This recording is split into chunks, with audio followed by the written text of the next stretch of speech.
So to talk about 2012, to talk about the state of a sport that doesn't fit in the big three that we've seen so much focus on today, and to look at how swimming and how the success of Cameron and his compatriots at the Olympic Games can be mirrored by our other sports here in South Africa. Please welcome up your facilitator from Sports Illustrated, Ami Kapilovic, Coach Graham Hill, and Olympic gold medalist, Cameron van der Weyden. The sponsorship is the key to it all. I mean, you know, it's no secret out there, to win medals at Olympic Games, you need money. You need the support, you need money to win the medals.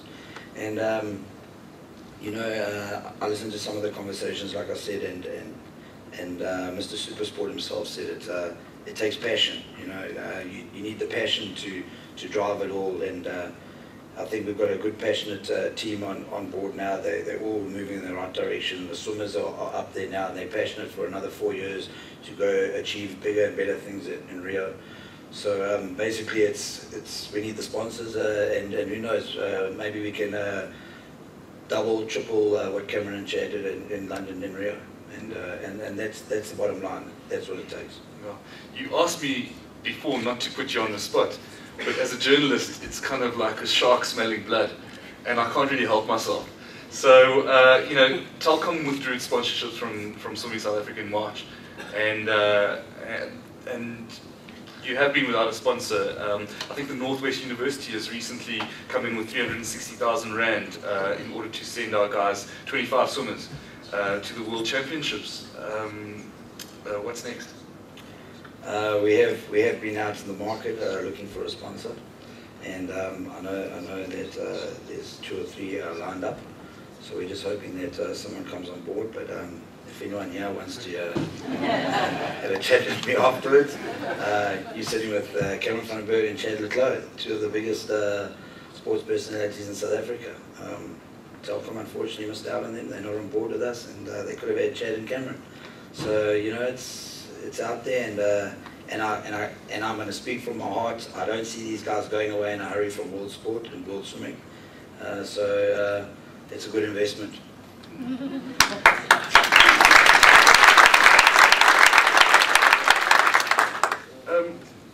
Cameron, when we were speaking earlier, you said something very interesting. You said that in terms of finding sponsorships, the Lance Armstrong incident has actually had an effect on you guys. Can you elaborate on that for us a little bit? Sure. You know, I read a lot of financial you know, articles, and I was scanning through the Forbes you know, news for the day, and on there was an article actually talking about Lance Armstrong and saying what it means for individual sponsorship, and that, you know, it can actually be quite harmful for different brands. You know, if you look at Nike, there's obviously some allegations that they paid off various different tests. You know, you look at how they stuck with Tiger, how they pulled out of Lance. But, you know, in all, I think that people like Lance, it does make life for individual athletes a lot harder, because companies obviously are more, shall we say, you know, scared to invest into individual athletes, because when it's a team sport, it's easy to say that it's an individual. We sponsor the team, we stand for the team. But when it's an individual, there's no way to hide. And you know, I think that there are a lot of drugs in sport that, you know, if you would be very naive if you thought that it's a perfect world out there. But you know, as Graham and I were discussing earlier, that at least we know that out of the stats in swimming, we're actually, I think, the 2nd or the 3rd from the bottom with positive tests. So meaning that actually we are one of the cleanest sports. So, you know, it gives us a bit of reassurance that also as an athlete, that you know, you do have actually a fair chance to get to the top. And I'm very proud to say that I'm clean and that I've got to the top doing so. Brilliant, brilliant. Cameron, you got Ray Kirkland as your manager nowadays. Can you talk us through that? You know, what sort of role does he play? Sure. Well, Reka, he's been a great friend of mine and a mentor for various years, and about 2 years ago I picked him up and approached him as an agent. Previously I had an agent who managed probably one of South Africa's most recognizable athletes in the world, and he just couldn't sell swimming. It's such a difficult thing to do because it hasn't been a mainstream sport in the past. Obviously cricket, rugby, soccer is on television week in, week out, and swimming is maybe once a year. And after our poor performance in 2008, I think a lot of people sort of forgot about it. And you know, he was able to come through for me and to get sponsors before the Olympic Games, you know, great sponsors that looked after me. And you know, my thought was, you know, a lot of people say, why do you choose rake? And you know, it's, you know, why reinvent the wheel when it's already been done? And rake's the most recognizable. I think he's done the swimming, shall we say, life the better than anybody else, and his brand is so strong that, you know, who else to do mine than shall we say, the master.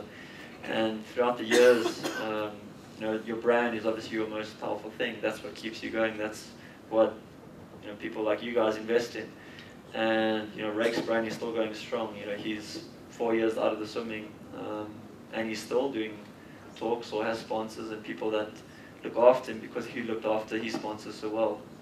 And the greatest thing that has ever taught me is that on your way to the top, you will meet a lot of people, and you must be kind to those people, because on your way back down, you're going to need a helping hand. And if you were not kind, you know, they'll, as you say, drop it like it's hot. On the 1st of May, Cameron's very good friend, Alexander Dale Owen, the Norwegian swimmer, a friend and a rival of Cameron's, was found dead while he was doing high altitude training. And he had a cardiac arrest. And I can just imagine that must have been quite tough for you to deal with, Cameron. Yeah, it was a difficult experience for me, and in this Olympic year, I think that everybody thinks that you're going to have a perfect preparation, it must be your perfect year. But I've learned that people are not perfect, and throughout the year I had a few setbacks, but probably the biggest one would be then, you know, with my friend passing away. And he was such a great mentor for me, because in 2007 when I broke onto the world stage, he was well experienced, and he sort of took me under his wing, and I did various training camps in Burgh with him, and we shared a lot of experiences, and I became very close to him and to his family. And you know, it was always great to get to a World Championship final where, you know, it's very nerve-wracking, but to have a friend with you in the final, and you can, obviously, you know, we're competing against each other, but we calm each other down and we wish the best, and we bring out the best in each other, if I can say. We shared a lot of training techniques and things that could help us both benefit. And eventually, you know, to see him pass away, it was a tragic day for me. And I, from that point, started to train, to dedicate, going towards Olympics, to try and dedicate my race to him. And you know, various things, I couldn't attend the funeral, unfortunately, due to training. You know, I would have lost very valuable time, but you know, speaking to his family, they understood that, you know, to honor him, the best way would be to win the gold medal. And I think the biggest, shall we say, like, it was an omen for me, was that when we left Monaco, you fly through Nice airport to fly towards London. And I've never met his girlfriend at the time when he passed away. They'd been dating for about a year, and I'd only seen pictures of her. And you know, we were at the airport busy checking in, and we were waiting around, and we walked right past each other, and she saw me and I saw her, and we sort of only clicked, you know, 2 or 3 seconds later. We both looked back, and her name is Anya, and you know, she turned around, Cameron, is that you, Anya? And to see her there, you know, she gave me a hug, and she told me stories about how Alex, you know, he was the favorite going into the Olympics. He was the world champion from the previous year, and he made videos when he visited the pool about 3 months earlier, where he would stand, say, in the core room, and he'd say, you know, here I am, and it's the Olympic final, and here's Cameron sitting up here, or you know, here's Kitajima, or we were behind lane number 4 at the pool, saying I'm in lane 4 and Cameron's in lane 3, and you know, to see her and to get that sort of recognition, I knew that it was almost, if I can say, destiny, that the guy was looking after me. He was, you know, from you know, shutting down, and throughout the race, I could definitely feel that my performance was the best I'd ever had. And Alex was an extremely strong second 50 swimmer. I've never been that swimmer. I've always been the sprinter to go out and come back and die. You know, you'll hear the commentators saying, you know, you'll never get close to Van der Burgh in the first 50, and on the second 50, she starts saying, and he's gonna die, and he's gonna die, and he's not dying. I don't know what's happening. World record. And that second 50 split was the second fastest 50 split at the competition, in that race by only 0.03. You know, beating 200-meter guys that normally beat me by a second, and you know, I touched the wall, and I've never been able to come back that strong. I lay in the lane rope and I pointed up to the sky, and I paid tribute to him, because that race was just as much his as it was mine. Amazing story.